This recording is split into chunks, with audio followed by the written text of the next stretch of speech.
Hello, friends. Welcome to our initiative of Daily PT Pointers, in which we will discuss various headlines and news from various sources, keeping in mind the next year prelims. So, the first topic of the day is Shanghai Cooperation Organization and the New Delhi Declaration that was adopted. This topic was taken from the Hindu newspaper and it is relevant for Journal Studies Paper 2 International. So, as I mentioned, that the 23rd summit of Shanghai Cooperation Organization was recently organized by India in a virtual format, and the leaders adopted the New Delhi Declaration aimed at fighting terrorism. This declaration also proposes four other joint statements on de radicalization, sustainable lifestyle to tackle climate change, production of millets, and digital transformation. ये जो declaration है, it also calls for forming a unified list of terrorist, separatist and extremist organization, and this declaration also opposed the militarization of information and communication technologies. Also, at the end of the summit, India refused to sign on the paragraph supporting the China's Belt and Road Initiative.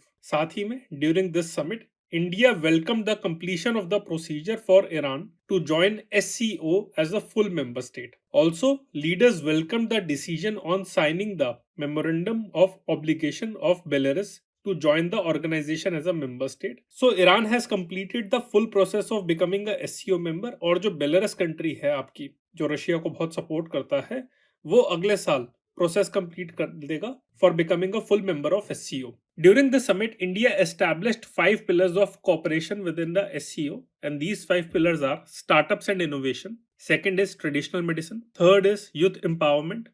Fourth is digital inclusion. And fifth is shared Buddhist heritage. इस साल के summit की जो theme थी, जैसा मैंने आपको कल भी बताया था, वो थी secure, and secure stands for security, economic development, connectivity, unity, respect for sovereignty and territorial integrity and environmental protection. जो नेक्स्ट समिट होगी 2024 में, वो आपकी कजाकिस्तान में होगी. और इस मैप में आप देख सकते हैं कि एससीओ के एग्जिस्टिंग मेंबर्स जो हैं आपके China, Kazakhstan, Kyrgyzstan, Russia and Tajikistan. In 5 countries ने 1996 में शंघाई 5 एस्टैब्लिश करा था. उज्बेकिस्तान ने इन 5 कंट्रीज को ज्वाइन करा in 2001 and it became Shanghai cooperation organisation. And India and Pakistan joined the SCO in 2017. Next topic है हमारा Iran in the SCO. This topic was taken from Indian Express and it is relevant for international relations. तो जो last article था उसमें मैंने पूरा new Delhi declaration आपको बताया. ये जो इंडियन एक्सप्रेस का जो आर्टिकल है स्पेसिफिकली ईरान के कंटेक्स्ट में है कि ईरान ने एससीओ जो ज्वाइन करा है उसकी क्या रीजंस है और क्या इम्प्लीकेशंस है. रीजंस उसके यही है कि जियोपॉलिटिकल लैंडस्केप काफी ज्यादा चेंज हो रहा है. अगर हम सेंट्रल एशिया में देखें तो अफगानिस्तान से यूएस की एग्जिट हो चुकी है, तो चाइना इस बैकग्राउंड में अपनी प्रेजेंस इंक्रीज करना चाहता है सेंट्रल एशिया में. Recently China brokered a deal between Iran and Saudi Arabia to reestablish their diplomatic ties. Also Russia भी चाहता है कि उसके अलाइज जैसे ईरान हो गया एंड बेलारस हो गया, वो एससीओ को ज्वाइन करे. अब इससे इंडिया के लिए क्या इम्प्लीकेशंस है?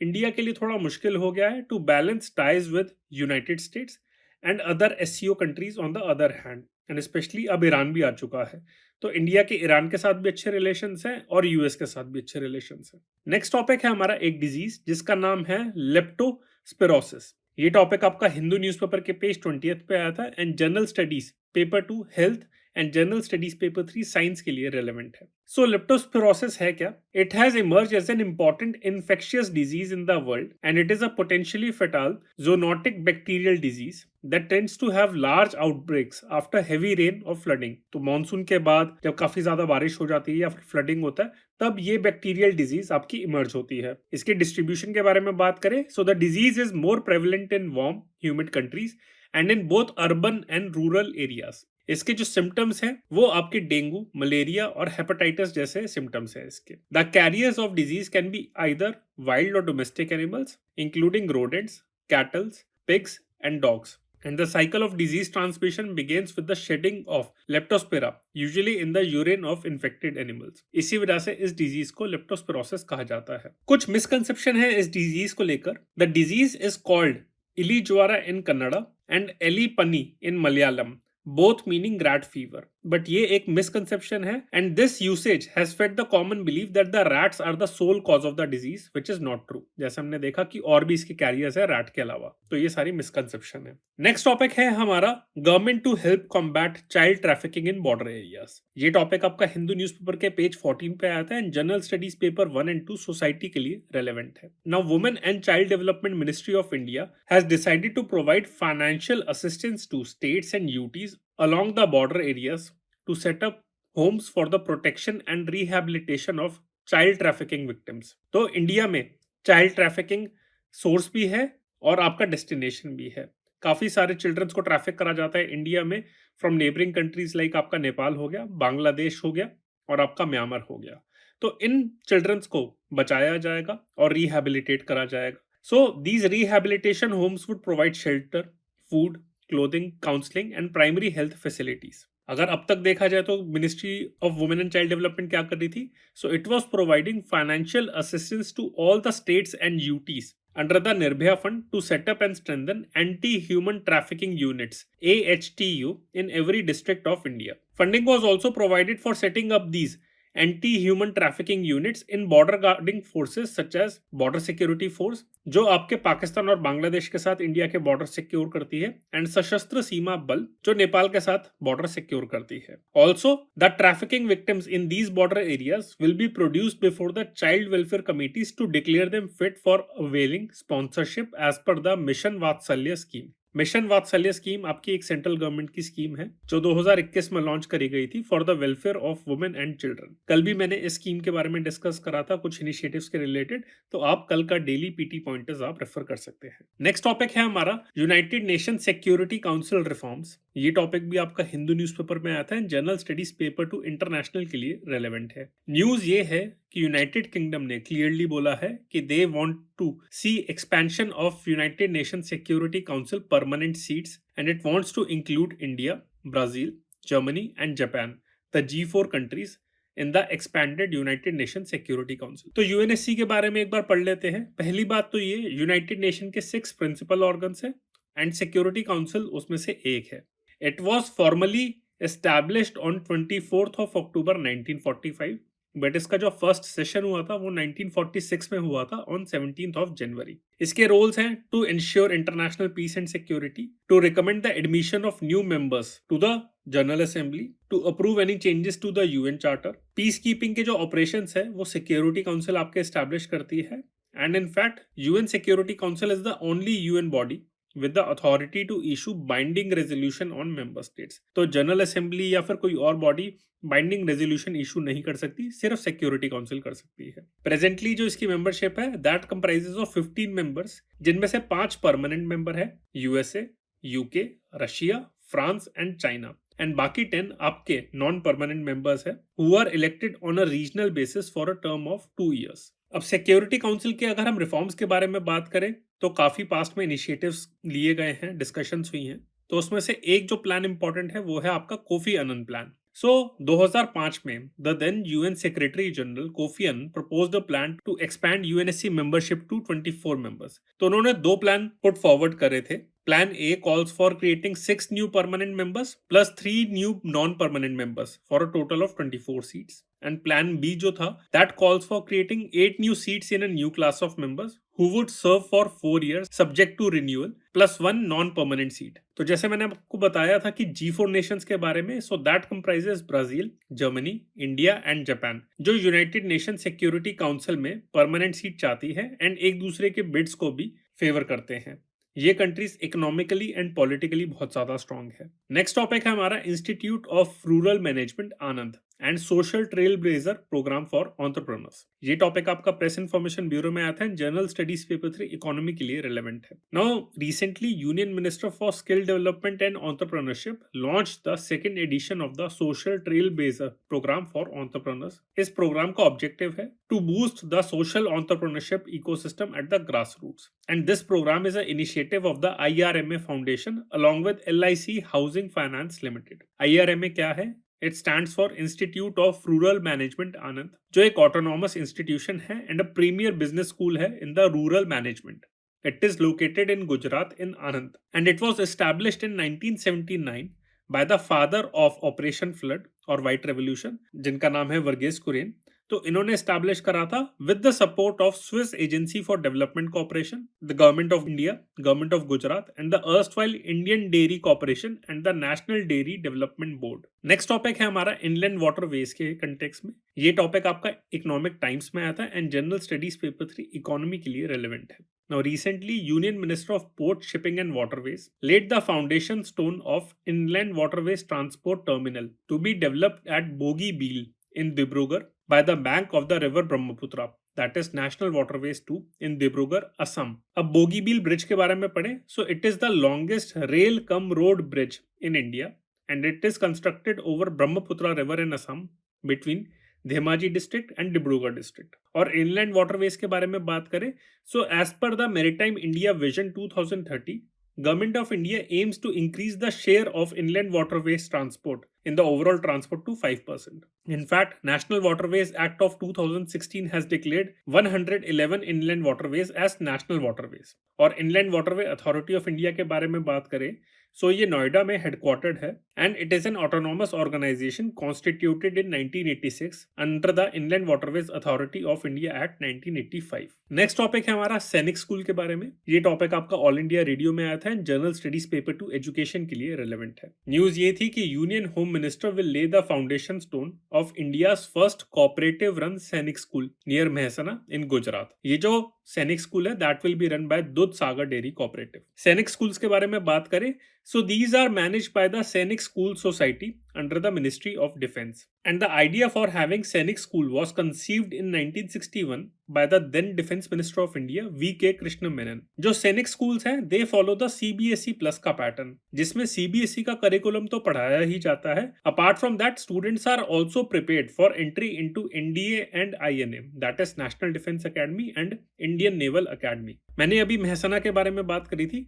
So Mehsana is also famous for Sun Temple of Modhera, which is located on the bank of river Pushpavati, and ये आपकी 11th century AD में आपका बिल्ड करा गया था during the reign of Bhima one of the Solanki dynasty. Next topic है हमारा about a refinery project in Barmer in Rajasthan. ये टॉपिक आपका मिंट न्यूज़पेपर में आता है, जनरल स्टडीज पेपर 3 इकोनॉमी के लिए रेलेवेंट है। Now REC limited has extended a loan of more than 4,000 crore rupees to HPCL Rajasthan refinery limited for setting up a refinery cum petrochemical complex in Barmer district of Rajasthan. इसकी जो capacity होगी वो होगी 9 MMTA, that is 9 million metric tons per annum। जो HPCL Rajasthan refinery limited है, it is a joint venture company of Hindustan petroleum corporation limited and the government of Rajasthan. And जो REC limited है, ये एक Maharatna central public sector undertaking है under ministry of power. पहले इसे rural electrification corporation limited कहा जाता था, बट अब इसे सिर्फ REC लिमिटेड कहा जाता है। अब जैसे मैंने आपको बताया कि REC जो लिमिटेड है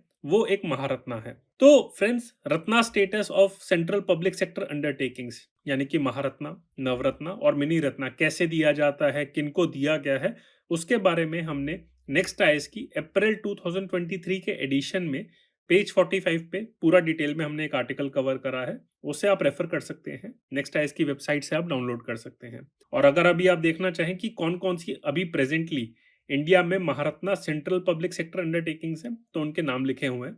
Bharat heavy electricals limited, Bharat petroleum corporation limited, coal India limited, GAIL India limited, Hindustan petroleum corporation limited, Indian oil corporation limited, NTPC limited, oil and natural gas corporation ONGC, power finance corporation, power grid corporation of India, REC and steel authority of India limited. Next topic है हमारा international conference on green hydrogen, जो new Delhi में अभी recently organise हो रही है। ये topic आपका प्रेस इन्फॉर्मेशन ब्यूरो में आता है, जर्नल स्टडीज पेपर 3 इकोनॉमी के लिए रेलेवेंट है। तो जैसे मैंने बताया कि government of India is organising a international conference on green hydrogen and this conference is being organised by ministry of new and renewable energy of government of India in partnership with various agencies like ministry of petroleum, CSIR, Office of the Principal Scientific Advisor to Government of India and Confederation of Indian Industry। Green hydrogen एक important topic है जिसके ऊपर इस साल के prelims में 2 question आए थे।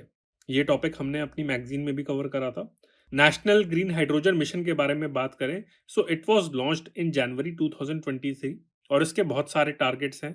Firstly to have at least 5 MMT green hydrogen annual production, to establish a electrolyzer capacity of 60 to 100 gigawatt, to avert emission of 50 MMT, 1 lakh crore की इंपोर्ट सेविंग्स हमें बचानी है, और भी बहुत सारे इसके ऑब्जेक्टिव्स हैं। ऑल्सो इस प्रोग्राम के दो कंपोनेंट्स हैं। First is SIGHT, strategic interventions for green hydrogen transition programme, and second is SHIP, strategic hydrogen innovation partnership. आप सोच रहे होंगे कि ग्रीन हाइड्रोजन क्या है, तो हाइड्रोजन के भी बहुत सारे कलर होते हैं। Blue hydrogen, brown hydrogen, green hydrogen, pink hydrogen, grey hydrogen, turquoise hydrogen, yellow hydrogen and white hydrogen. Green hydrogen वो हाइड्रोजन होता है that is produced using electricity from renewable sources such as hydro, solar और wind power. Blue hydrogen होता है it is produced in a process known as steam methane reforming, in which natural gas is mixed with the hot steam and a catalyst. And brown hydrogen आपका सबसे environmentally damaged hydrogen होता है which is produced from coal gasification which generates huge amount of carbon. And pink hydrogen होता है that is produced through electrolysis via nuclear energy. और बाकी सारे hydrogen जो कलर्स हैं वो भी आप यहाँ से पढ़ सकते हैं। नेक्स्ट टॉपिक है हमारा एक नई रिपोर्ट जिसका नाम है trade in services for development. ये टॉपिक आपका हिंदू न्यूज़पेपर में आया था and general studies paper 3 economy के लिए रेलेवेंट है। ये जो रिपोर्ट है it is jointly produced by world bank and world trade organisation, और इसकी जो की फाइंडिंग्स है वो मैं आपके साथ शेयर कर देता हूँ। Firstly, India has doubled its share of global commercial service exports to 4.4% in 2022 from 2% in 2005. Secondly, India, South Africa and Turkey में jobs directly link to cross border service exports account for more than 10% of total services sector jobs. Also, India has become a popular destination for medical tourism, and India hosted around 3.5 million foreign patients from 2009 to 2019. Services value added accounted for over 51% of India's total exports in 2018. Next topic है हमारा bank mergers के related. ये topic आपका mint newspaper में आता है and general studies paper 3 economy के लिए रेलेवेंट है। और जैसा आप देख सकते हैं कि the merger of housing development finance corporation limited HDFC and HDFC bank that has recently come into effect, and इसकी वजह से now the joint HDFC bank has become the world's 4th biggest bank by market value, just behind JP Morgan, ICBC and Bank of America. इसका जो merger है national company law tribunal उसने approve करा था इन मार्च 2023। NCLT क्या है? ये एक क्वासी जुडिशियल बॉडी है that decides on issues relating to Indian companies, and it was established in 2016 under the Companies Act of 2013 based on the recommendation of a committee headed by V. Balakrishna Iradi. Mergers and acquisition के related कौन-कौन से laws हैं India में? Firstly, Section 230 to 240 of Companies Act of 2013. Second is Section 5 of the Competition Act of 2002. Then there is SEBI regulations of 2011 dealing with the substantial acquisition of shares and takeovers.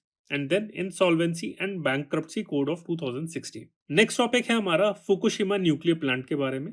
ये topic आपका BBC की website से हमने लिया है and general studies paper 2 international and general studies paper 3 science के लिए relevant है। नाउ न्यूज ये है कि international atomic energy agency recently approved the plan by Japan to release waste water from the tsunami wrecked Fukushima nuclear plant into the sea. 2011 में earthquake आया था, उसकी वजह से सुनामी आया था और उसकी वजह से Fukushima Daiichi nuclear power plant है वो फ्लड हो गया था, और ये वर्ल्ड का one of the worst nuclear disaster था आफ्टर द चेर्नोबिल डिजास्टर। तो अब जापान चाहती है कि ये जो वेस्ट वाटर है that was used to cool the reactors plus the rain water and the ground water, इसको सी में डिस्पोज ऑफ कर दिया जाए। ये थोड़ा बहुत रेडियो एक्टिव है, पर चाइना और जो बाकी नेबरिंग कंट्रीज हैं वो अपोज कर रही है। अब फुकुशिमा की आप लोकेशन देख सकते हैं कि जापान में कहाँ पे आपकी। अब हम देख सकते हैं कि जापान के जो आइलैंड्स हैं नॉर्थ टू साउथ, तो वो आपके Hokkaido, Honshu, Shikoku and Kyushu, and and में आपका ओकिनावा भी है।